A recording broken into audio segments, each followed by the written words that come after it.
speak the same language as them. And trust me, if I were giving a dissertation on dating apps, I would school them, but like I'm not. So, but yeah, so that's been hard for sure. But also because, and this is just something I've observed anecdotally, I think people, when it comes to investing, want to invest in people like them.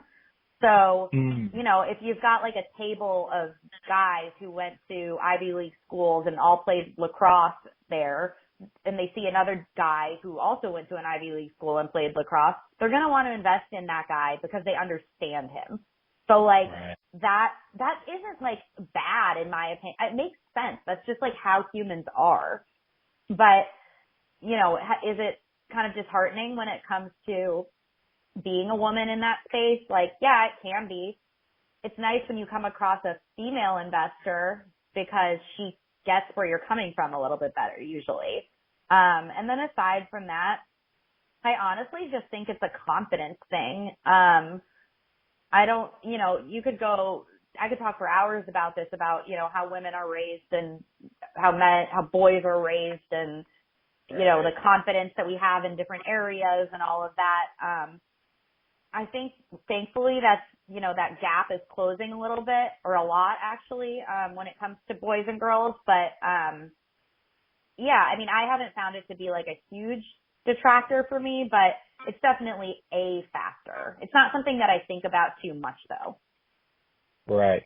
Yeah. I just wanted to ask because I know, you know, being in this industry or when I was, that you saw just almost nothing but men when it came to these founders or these company CEOs. And like, so I wanted to ask because I know that, you know, a lot of times, unfortunately, men do look at women who are trying to start a business, let alone a business inside their industry. They do look at them a little differently. And I was curious about some of the challenges you face, but I also obviously want to talk on the other side. What have been some of the highlights of this journey that you've gone through? Before I get to the highlights of the journey, I actually was just reminded of a good story. So hopefully he won't mind me telling this. I'm sure he won't. But back last year when I was looking for investment, I was at a charity event, and one of the things they were auctioning off was, oh, you'll like this, a Dallas guy. One of the things they were auctioning off was a Twitter follow from Mark Cuban. And I had seen Mark also has a house in Manhattan Beach, which is very close to where I live. And okay. I had seen him in this dive bar called Shellback many times. And obviously people are always going up to him, trying to get pictures, whatever. I had tried pitching him on Buzzkill so many times when I've seen him, and he's like, yeah, whatever. So, never took me seriously. So finally I saw this Twitter follow up, and nobody else was bidding on it. So I bid on it. And then when I won it, it was like $400. When I won it, I was put in touch with his assistant, and I asked her, could I get an Instagram follow instead from him? And she said, sure. So Mark follows the Buzzkill Instagram account. And I sent him a DM, and I'm like, Mark, I knew I would get to you one way or another. Like, this is Molly with Buzzkill Wines. We've met in Shellback. And we proceed. I was not expecting this. This guy is so on his game. Like, it's not just on Shark Tank. You can see why he's a billionaire. Like, this guy responds to me in 2 seconds. And he's like, all right, what's your product? Like, blah, blah, blah. How many doors are you in? What velocities do you have? Blah, blah, blah. Like, asking me all these questions, like, firing off, like, making me do, like, a Shark Tank pitch, like, right there in the direct messages. I'm not gonna lie. I did not know the answers to half the questions he was asking me. That being said, we went back and forth. He was going to invest in Buzzkill, but I decided not to take the deal, because he wanted 20% of my company for $50,000, which wasn't going to work for me. So, I respectfully, declined the deal. That being said, Mark, I appreciate it when people like Mark or men like him in that position are hard on me. I don't want people to like soft pedal me just because I'm a woman. So right. I think he would have been that hard on anyone, man or woman. And I appreciated that. So like, if he's listening, you know, we didn't do business together, but it was a good learning experience. If Mark Cuban's listening, I want to drink and smoke some cigars with you because I just want to hear your stories. I don't want any money. I don't want you to invest in anything. I just want to talk to you. Well, I have his email. Maybe I'll send him a link to this and tell him there's a story about him in it. When this comes out, please send this over to Mark Cuban. I will. It's funny, the day we're recording this, 2 days ago, he said this will be his last season of Shark Tank. Yep. And yesterday, he said he was selling the majority shares of the Mavericks.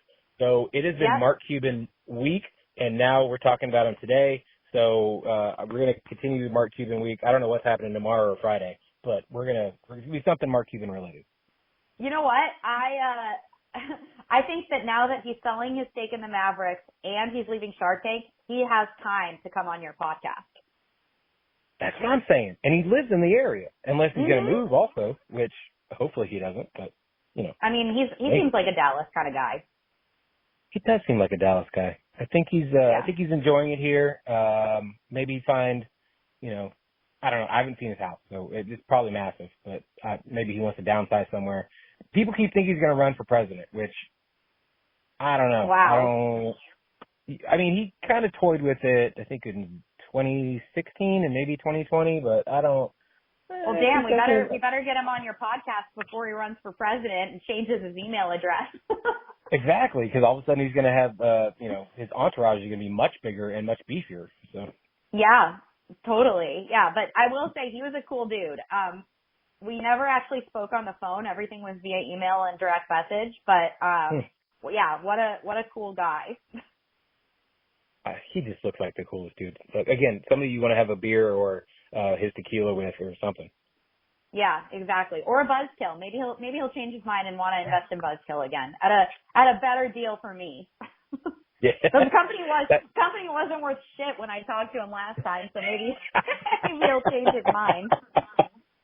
You'll be the last episode of him on Shark Tank, and then I saw on your Instagram that you want to be a Shark Tank person in the future. He's just going to give the chair over to you. That's my biggest dream. That is my biggest dream in life, is to become a Shark Tank judge. I am obsessed with that show. Maybe he should give his chair to me. He should also give me some of his money to play with, to invest in other companies. You're investing for him, and so he has too much on his plate. He doesn't want to do it anymore, but he's going to get you to do it. I think this would be great. I'm really into this idea. I think that is a fantastic idea. As do I, because you'll just have Buzzkill just sitting right in front of you at all times. Yes, 100%.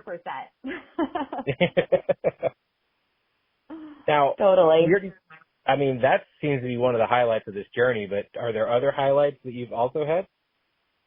Oh my gosh. Hard to think of one, like, right off the top of my head. I mean, when we launched on Amazon, I was kind of at like a low place because I wasn't raising money and I didn't know what was going to happen, and I didn't know what I was doing. And then I just launched on Amazon as kind of a whim, and it was like all of a sudden the company exploded from a sales perspective. Like, I couldn't believe how powerful Amazon was in selling a product. So that was a huge highlight, was just seeing every time you get like those little boosts, like whether it be in sales or marketing or whatever, or, you know, like an article comes out about your product, like those are all little boosts along the way. Yeah, I mean, I just find that like the more people I talk to about the product, like it's cool to see how excited people are about it, because when I first started this project, people did not get it. Like, they were like, oh, like, why would I drink that? Like, why would I waste my calories on something without alcohol in it? And now they're singing a different tune because obviously it sells. Right. And the market is bigger than it ever has been before. Correct. Yes. Yeah. Hilarious. It is always funny when people do have to backtrack. It's like, well, you know, I didn't at that time, but, you know, now I want to try it. Yeah, exactly. It's so, because I just don't, especially like more like old school wine beer people, they're like, what? Like, younger people get it, older people definitely don't. No, they're just like, oh, just have one then. I don't know, why can't you control how much you have? It's like, it's not the point. You don't want to consume alcohol but you are still, savoring that itch or scratching that itch. So that's what you're doing. It doesn't have to be a control situation. Some people just, also, when it comes to medications or diets or whatever it is, they just don't want to drink alcohol. So yeah, the older generation, I can totally understand not being behind it because they, again, don't understand it. Yeah, and like going back to the whole mental health thing, like I was talking to somebody yesterday about this, and she was saying that her husband, and like, that whole generation of men, they self-medicate with alcohol. They don't go to the psychiatrist or the therapist and get like anxiety medication or anything. They just, pop open a beer or make a drink and call it a day. Right. Yeah. Somehow that is going to make things better. Yeah. Which we all know it makes things 10 times worse. Depending on your blood makeup, it definitely can make it way worse than it should be. Yeah. And that's another thing that like, just not to get too off track, but that, I think about, or I've realized, I guess, during this thing is, I always question now if I'm going to have a drink like alcohol, like why am I drinking this? Like, is it because I want to taste it? Is it because I'm stressed out? And I think when you start getting like really clear about why you're drinking, you naturally will be like, maybe I shouldn't, or maybe I should drink less. Right. Unless it's like a celebration. Like I totally am like down for like, a glass of wine at a, champagne at a wedding or a delicious cocktail at dinner or whatever. But yeah, I don't think it's a good idea for me at least to like drink a bottle of wine because I'm bummed out about something. Right. I don't wake up the next day like the problem is fixed. Like no way. Yeah. You may have also created more problems for yourself. Exactly. Yeah. Now, I have a segment on the show I call it the 5 count. This is 5 random questions. Just answer as quick as possible. Oh, okay. Favorite pizza toppings. This one is going to be different for you. I know Chicago is known for their deep dish, but you also lived in New York, so you've got multiple pizza. I don't even have to think about this. Pepperoni, mushroom, and black olive. Fair. I could do without the mushrooms, but that's your pizza, not mine. So. I love mushrooms. I do. I've grown to like them since I started cooking more, but I'm still not a fan of them on pizza. What's your topping? I'm pretty basic. I'll go pepperoni and pineapple. I know a lot of people. I know. I love pineapple too. I like pineapple as well. And then sometimes jalapenos, and then I also like to see what kind of specialty pizza wherever I'm at. Like I know when I was in New York, they had ravioli on a pizza, and I was like, "Fuck it, let's try it." That's okay. I've had that. Yeah, there's also a place in New York called Artichoke Pizza that does exactly what it's called. It's an artichoke pizza. It's amazing. That does sound really good. Yeah, and it has like a creamy sauce instead of a red sauce. Ooh, I've had multiple places that have like hamburger pizzas and they have pickles on them, and I think that's delicious. Oh no, I cannot get behind that. I love burgers and I love pickles, but not on pizza. Have you had it yet though? Yeah, I think I have. Like most places I'll try. I'm one of those people that will try anything. Yeah, I'm not a fan. Okay. Well, at least you know. You tried. Yeah. If you were a pro wrestler or MMA fighter, what would your name be? Oh my god. Oh jeez. Oh my gosh. I don't even know, like, I can't even name one like The Rock? Is that like a pro, like, what does the name sound like in pro wrestling? He was a pro wrestler at one point, yes. I mean, you obviously know your Hulk Hogan, Ric Flair, Undertaker, everybody knows that. Stone Cold Steve Austin, those things. Okay, ooh. I don't know. What would you've gotten to know me a little bit. Will you make one up for me? I mean, Buzzkill kind of is a pretty solid one. I'm not going to lie. Yeah, let's go with that. The Buzzkill Molly. Yes, exactly. Head Buzzkill, original Buzzkill. Hey, yeah. See, there it is. What are you nerding out on right now? Ooh, I always nerd out on the same thing. Reddit,